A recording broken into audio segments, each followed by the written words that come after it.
guys so much for being here, and thank you for those of you who have joined online. It's such a pleasure to be here and to get to bring the next sermon, the last one before our Family XP, in our We Are Family series. And I've really enjoyed this, and I hope you have too. Today I'm going to wrap it up with becoming a part of the family of God, and how do we invite other people into our family. So a little story. So when I graduated high school, the year after that, I spent a year at a Bible college. And we had this class called Personal Evangelism. And the funny thing is, it was like the scariest class. Like, it was the one that everybody was terrified of, which seems very ironic for a group of people who have dedicated their lives to spreading the gospel. But the reason that it was scary was because they were really willing to push people out of their comfort zone. I don't agree with a lot of the things that they tried to teach us to do back then, but they would have, they had, the teacher ended up getting like sick halfway through the year, so we kind of just coasted the rest of it and missed out on all the scary stuff. But they were expecting, this college only believed in men doing it, but open air preaching, going to like a park and giving you a microphone and expecting you to just start preaching. They had us, we were supposed to go like door knocking, people used to do that a long time ago, but they were teaching us this script to use, and we were gonna go around with these clipboards with surveys on them. And the way to get people started with a conversation was to say like, hey, we're just canvassing the neighborhood, taking a survey, and we're just, wondering if we can ask you some questions about like your church-going habits and stuff like that. And the hope was that you were gonna trick them into having a conversation about Jesus. There was a lot of different tactics like that they expected us to use. And so everybody was terrified of this class. But I think that's kind of funny that people were terrified of that. And I think that some of the tactics that we have used, I don't even like to use the word tactics, but some of the methods or strategies that a lot of times have been used to try and talk to people about Jesus, sometimes I don't think that they are as effective today. For one thing, I know I'm the kind of person that I open my door for anybody who knocks on it, and most people think that that's very stupid. I just think, it's better to just assume that the person on the other side of that door is a good person than somebody that wants to kill me. But most of my friends are like, what are you doing? Don't answer the door. I think most people are like that. Most people are like, if I don't know who you are, I'm not answering the door for you. That's becoming more and more common. I think that most of the time when we hear somebody with a microphone in the middle of the park, we think that something's probably wrong with them. I don't think that we're, the first person to like listen to that. So I kind of want to like talk about this a little more, and I kind of want to walk through like, how do we eliminate that fear of personal evangelism? First of all, I want to ask, how many of you made a faith decision, you accepted Jesus, you got saved, however, we use different terminology for it, but how many of you would say like it was at a very, very young age? Like I don't even remember like a life before Jesus. Can you just like raise your hand really quick? Okay, that's actually not as much as I expected, which I think is really cool. So for the rest of you, then it happened later on in life. So I kind of want to go through like some examples. So visitation used to be like a really big thing. We used to do, go out and some churches were really respectful, and they would only go and visit you if you had like filled out a card saying that you were fine with the visit. But a lot of churches would just go and we just like pick a neighborhood and we knock on everybody's door. So 3 out of my 4 grandparents didn't become Christians until they were an adult. One of them was raised in a Christian home. But my grandparents, my dad's parents, they came to know Jesus because of a pastor who knocked on their door one night. They were married and had a couple of kids already at a really young age. And a pastor just decided to come knock on their door one night and asked if he could come in and talk to them about Jesus. And they had both come from really broken, dysfunctional, very unholy homes. And they would tell you that they were on track to do the exact same thing as what they were raised for. But that pastor coming that night changed the trajectory of their lives. And because of that, my dad and my uncle are pastors, and then now I'm a pastor. Does anybody have like a story, just like really quick, of like a salvation testimony that happened because of a visitation. Like either you got saved because somebody that you didn't know did that, or you were able to lead someone else to Christ because of that. I grew up in a Baptist church in Indiana. Okay. And the pastor, that was the thing that he did as well. Yeah. He visited families. And I don't remember, I was young when he had come to our house. I was probably like maybe 8. But I do remember that my parents were definitely more stirred up to go to church more and search for the truth more. And just that. Yeah. That was a memorable part for me. That's awesome. What about like tracts? Does anybody like remember like the little, folded up like little paper tracts? Did you ever have like a contest of like how many tracts you can hand out this week? Was I the only weirdo that did that? My church used to do that. They would say, now listen, these things aren't free, so like don't take all of them. But they would like challenge us, like take them and see how many you can pass out. And that was like a really easy way to like evangelize without talking to anybody. You could just like leave it on the bathroom stall or whatever, and then like, check mark, I evangelized today. Like, now I have to say, I can't be too harsh on those. My other grandfather on my mom's side, he actually has a ministry that he prints tracts, and he sends them to other countries. He passes them around in America too, but mainly most of his business is that he sends them down to like, especially South American and Central American countries where that actually has been effective. Did anybody here get saved because of a tract? Or was able to lead someone to Christ because of a tract?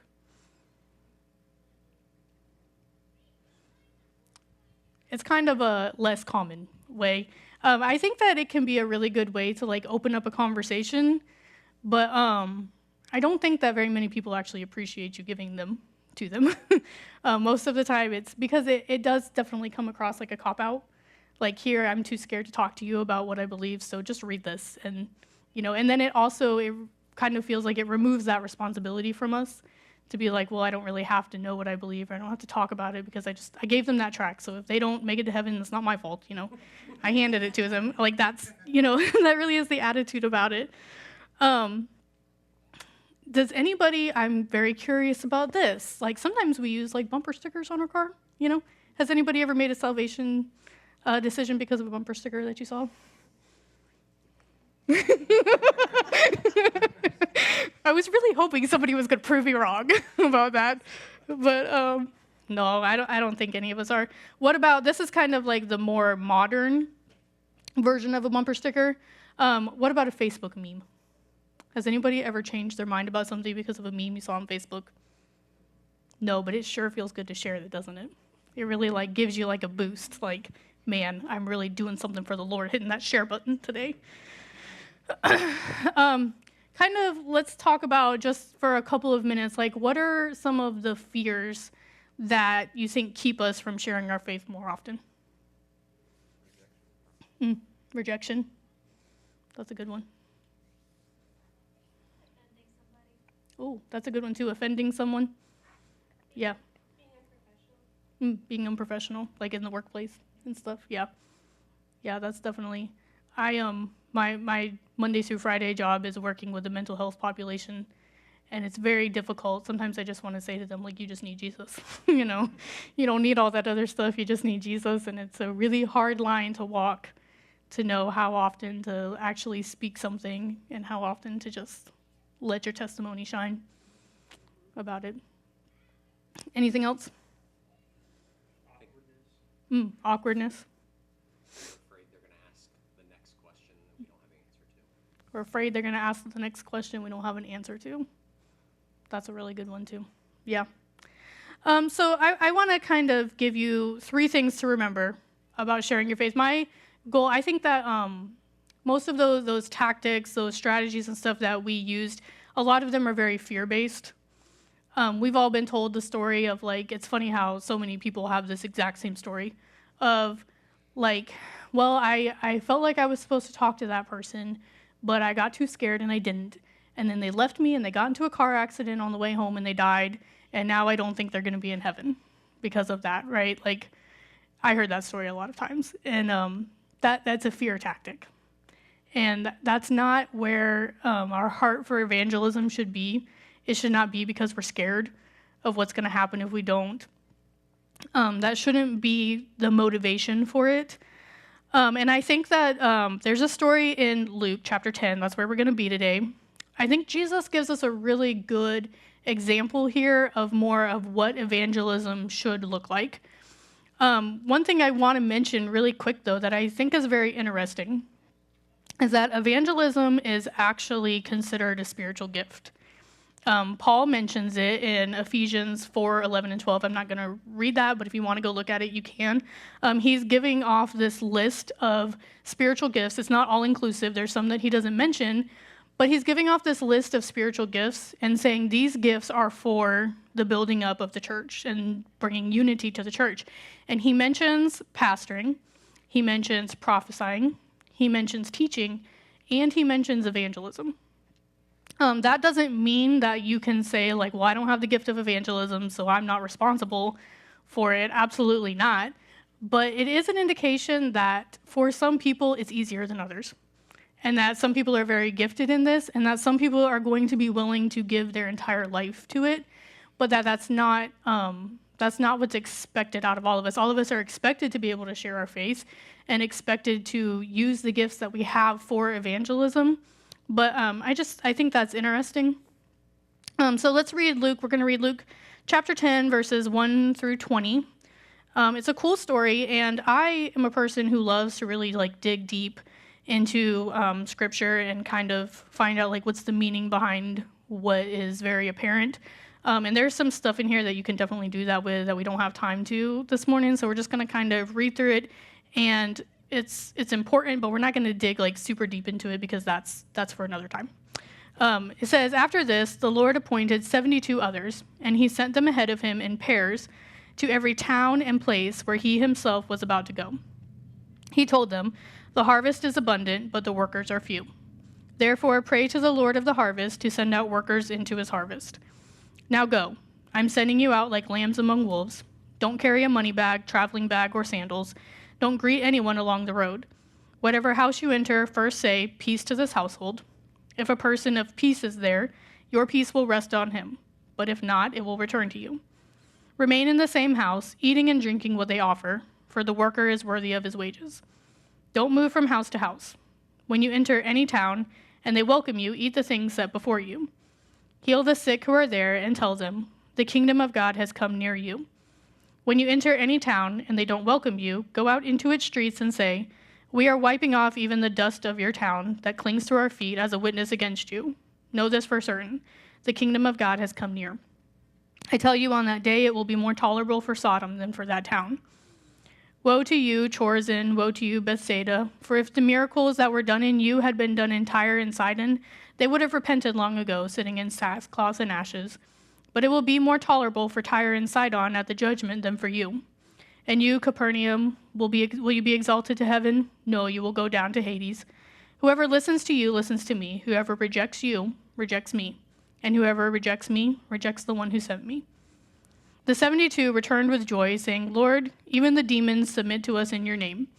He said to them, I watched Satan fall from heaven like lightning. Look, I have given you the authority to trample on snakes and scorpions and over all power of the enemy. Nothing at all will harm you. However, don't rejoice in that the spirits submit to you, but rejoice that your names are written in heaven. So 3 things that I kind of want you to remember. Number 1 is that you are not alone. That God is not sending you out somewhere that you haven't been before, and that no one is going to lose out on salvation because you didn't do it right. That's not your responsibility to have the perfect script. It's not your responsibility to have all the answers. Because when we put that pressure on ourselves, we're really diminishing the work of the Holy Spirit. You know, if somebody is sitting here today and they decide that they want to make a faith decision, and I pray with them, and they make that decision, it's not to my credit, necessarily. The Holy Spirit has been working on that person for a while. There have been lots of steps that have come up to that decision. We talked a couple weeks ago about that prevenient grace, that this whole time up to the point of salvation that the Holy Spirit is wooing people to himself. And the person that prays with them is just one step in a really long process of bringing someone to know Jesus. And no one's missing out on salvation because they ran out of time. That person that died in the car, they're not missing out on salvation because you didn't tell them fast enough. People miss out on salvation because they reject God. And verses 10 shows us that when he says, when you enter any town and they don't welcome you, go out into its streets. He's talking about people will make a decision at some point in their life where they're going to accept Christ or they're going to reject him. And people that don't make it to heaven, people that don't accept Christ, it's only because they made that choice to reject him. When Jesus, he sent out those 72 disciples, he was coming behind them. He wasn't them sending them out alone. He was coming behind them knowing that that was going to be a part of the process. The Bible tells us that the heavens declare the glory of God and that we're created to be known by our Creator. There's something inside all of us that speaks to a need for salvation. Unfortunately, a lot of people try to fill that need with other things instead. And that's really sad. But Romans 1:20, it says, for his invisible attributes, that is, his eternal power and his divine nature, have been clearly seen since the creation of the world, being understood through what he has made. As a result, people are without excuse. That's a really sobering thought to think about, that people have no excuse. And it feels really good to say, like, I rescued that person. But that's just not the reality of it. We can use our stories and our testimonies, absolutely. I don't want anybody to think like I don't have a responsibility to evangelize. But I also want you to know that I don't want it to be motivated out of fear. I don't want the motivation for your evangelism to be that you're afraid of what's going to happen. Because what happens when we do something out of fear is that eventually it puts so much pressure on us that it kind of turns to anger sometimes. Like, that's where we take it personally that people are going to reject us. But we know that if people reject us, they're actually rejecting Jesus. 2 Timothy 1:7, that's one of my favorite Bible verses. It says, the version that I memorized was, for God has not given us a spirit of fear, but of power and of love and of a sound mind. And you're going to make it a lot farther with people if your motivation is love than it is fear. Which brings me to my next point. You're not alone, and you're not to fight. We're not called to argue with anybody into salvation. We're not called to convince people. We're not called to prove that we're right and they're wrong. I remember when I was there was this period of my life, probably from 18 until my early 20s. I was just so bold, I was not afraid to tell people what I thought. And sometimes I kind of miss that a little bit. But I think back to some conversations that I had, and I really wish I would have done that differently. I really wish that I wouldn't have tried to fight with people so much. I wish I wouldn't have tried to argue with people so much. And some of that's just immaturity, and you kind of grow out of it. Hopefully you grow out of it. Some people never do. But the plan is for you to grow out of it. God uses our conversations, and he uses our life to bring people to him. We are an important part of the process, but it's not about convincing people. It's not about, again, showing people that you're right, because Jesus said, they will know that you are my followers by the love that you show, not by how well you can articulate the Bible, not by how many Bible verses you've memorized, not by your theology or your denomination or how often you go to church. He said, they're going to know that you're my disciples by the love that you show. This is something that I think my mom did really well when I was younger. And then she ended up teaching to me. Growing up, my house was one that every time there was a holiday or a family dinner or something, there was always somebody at my house that was not a part of my family. There was always somebody that my parents had identified of hey, they don't have anybody to spend Christmas with or whatever. Let's invite them over. And so that just became very normal part of my life. And something that my mom did that I didn't realize until I was much older, how much of a sacrifice that it was for her to do. Once I started driving, up until like the point where I like moved out. I had this habit. I don't want to say it was a bad habit. She might disagree. But I just had this habit of like showing up at my house with people. And this was like, back, remember when we used to have to like pay for our minutes on our cell phone? Like it wasn't like, you had to really stop and think like, do I actually want to use some minutes for this phone call? Text messaging wasn't free and stuff, so it wasn't like, nowadays it's just very easy to send a text and be like, hey, can these people come over? It wasn't like that then. Cell phones were for emergencies. And so I would just, especially like on Sunday nights after church and stuff, I would just bring over like 5 of my friends and they would just, come and hang out in my house.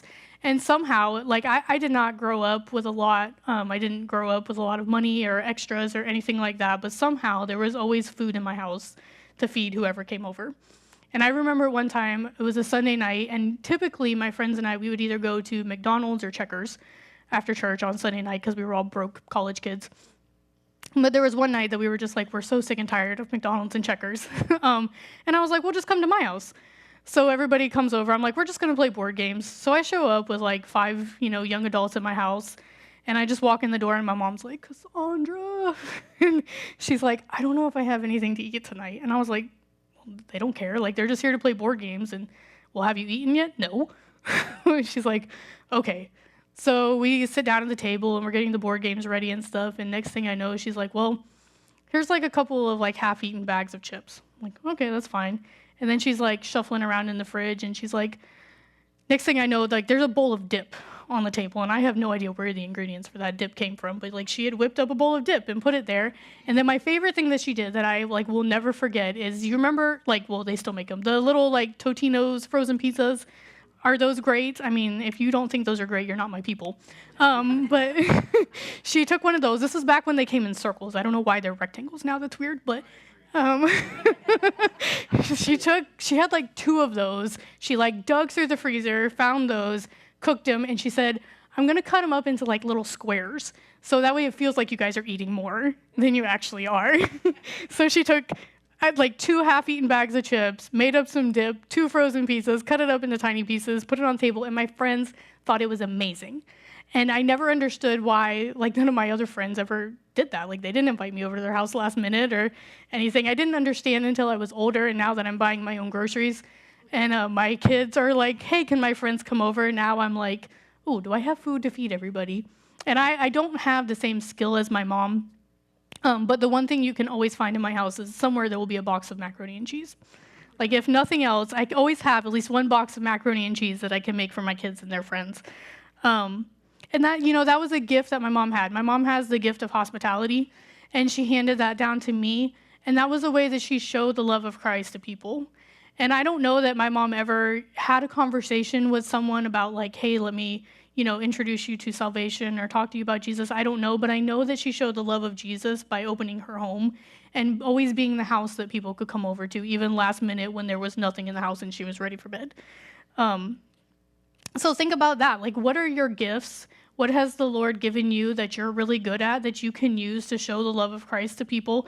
Some people, it's not hospitality. Some people are like, please do not show up at my house unexpected. But you might, maybe, I know like my uncle, one of his gifts is he loves to take people out to eat. And if he invites you out to eat, you are not paying. He's going to pay for you. And he does that, and he's not a rich person or anything, but he makes sure that that's something that he can do, that he can always take people out to eat. He likes to take people out for coffee. And he has a lot of really good conversations with people over food and coffee and things like that. So we all have those gifts, and that's what God expects you to use in your personal evangelism. He expects you to use the gifts that he's given you to show the love of Christ to other people and to make an impact and to love them that way. So you're not alone, you're not to fight, and you are not to lose focus. In those last few verses of that story, 17 through 20, the 72 people returned, and they were just like so excited, and they're on this emotional high because they're like, we're casting out demons, like nothing can come against us, nothing can harm us. And Jesus says like, hey, that's really great. Because man, like that emotional high can feel really, really good. But the truth is, it's just not always going to be there. And so he brings their focus back and he says, don't rejoice in that. Don't put all of your hope and your excitement and all of that. Don't forget about the fact that the real gift is that your names are written in heaven. Because if our focus is on how many people we've led to Christ or how many opportunities we've missed, man, that emotional high of just like going up and down, like it can really distract you. And it can make you forget about why you're doing what you're doing.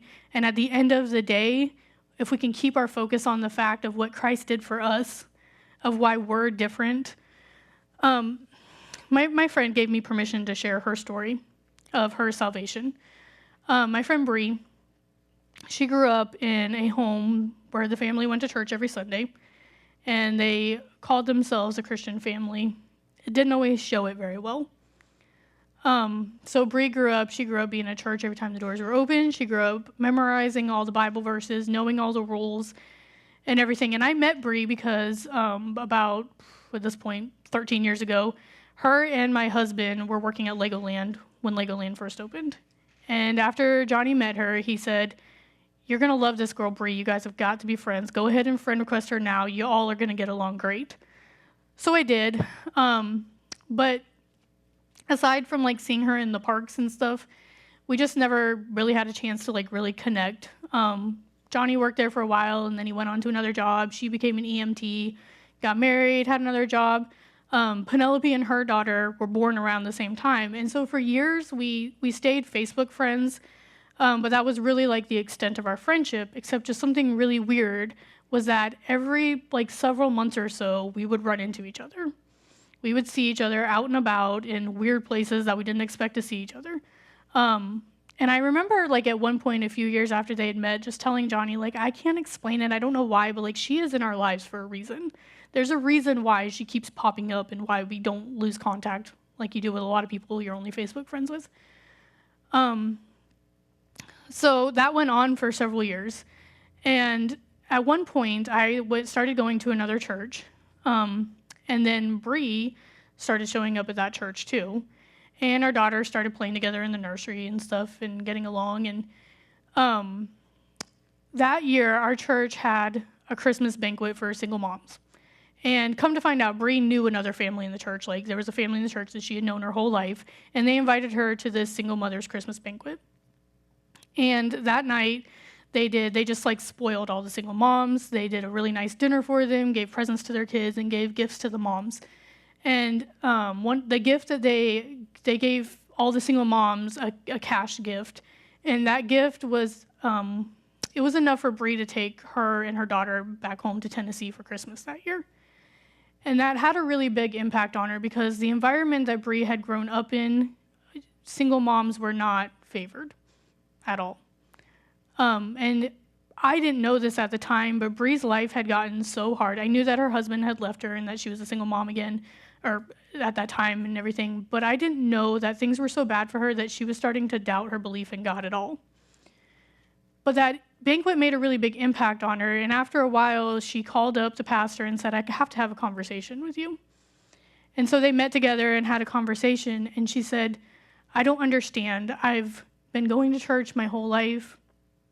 I've done all the right things. I've tried so hard to live right, but man, like all these horrible things keep happening to me. And I don't understand why everybody else talks about the peace of God and how it carries them through these hard times." And she said, "I don't feel any of that. I don't get it at all." And so the pastor listened to her, and then he said to her, "I hear you say that you've been doing all these right things your whole life, but has there ever been a time in your life where you made the decision for yourself that you were going to follow Jesus?" And that made her stop and think and realize that she never actually had.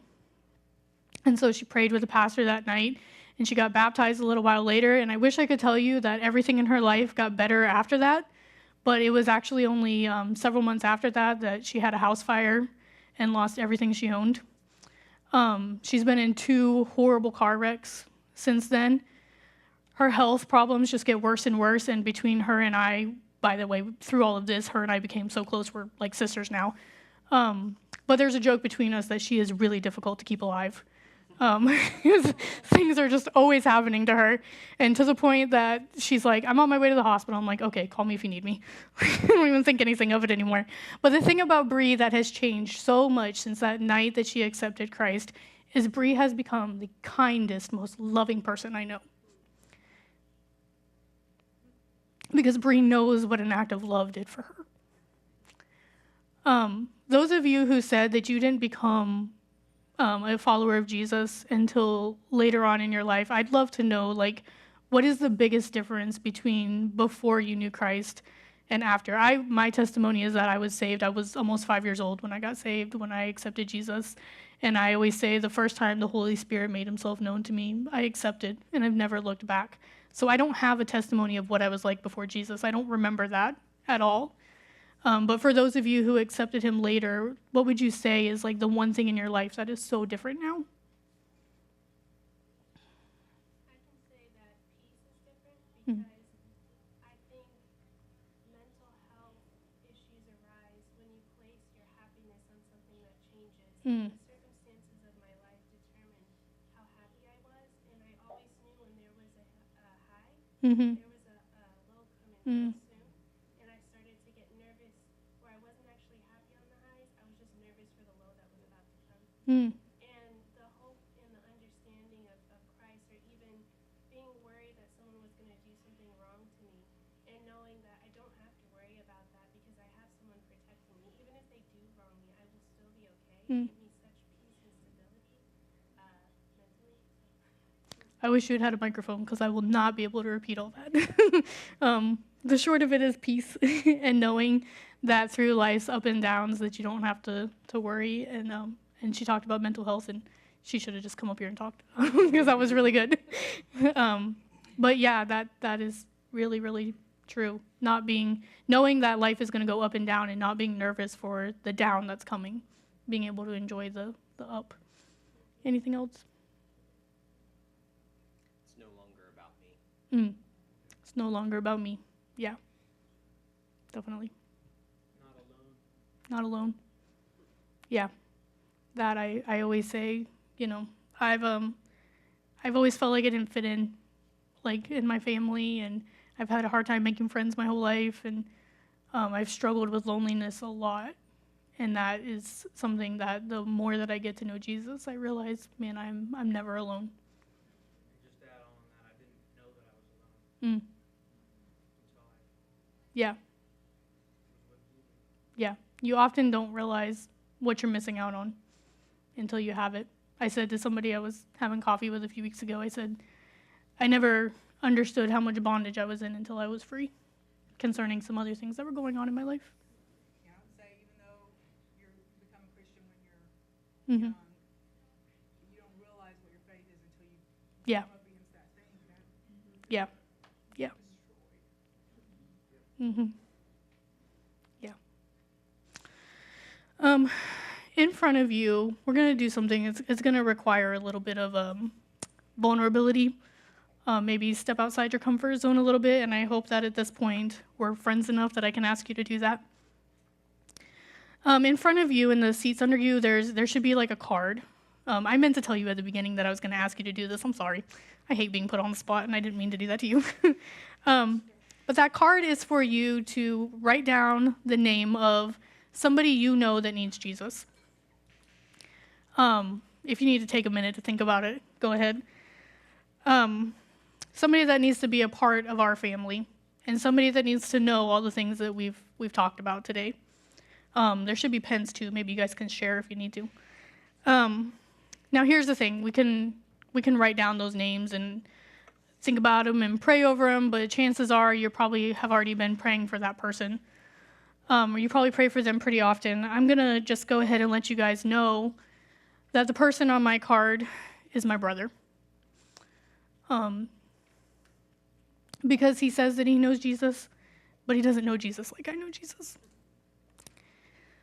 And I pray for my brother all the time, and I pray and I ask God to protect him and to watch over him and to bring the people into his life that are going to show him Jesus. Because I have to be honest and say I haven't always done the best job. I've done the arguing, I've done the convincing, I've tried to show him how much holier I am than he is, and none of that has worked. And what would mean so much to me, even more than me praying over him, is to know that my church family is praying also. we're going to take these cards after you write your name on them, and we're going to come and we're going to lay them up here on the stage. And this is kind of our laying them at the feet of Jesus at the altar. But what I want to ask you to do when you come and you lay your name up here is I want to ask you to pick up another card first. Because we could collect all these names and we could email you out like a long list of names and say, hey, like pray for this whole list of names for the rest of your life. And some of our heroes of the faith would do something like that, but it's just not honestly very realistic. But I think that we can all take one name, one card, and I think we can commit to pray for that person for 1 week and just see what God does. Now, I don't know that all of the people on here are going to make a salvation decision this week. Maybe none of them will. But I can believe with all my heart that they'll maybe get one step closer if they know that someone's praying.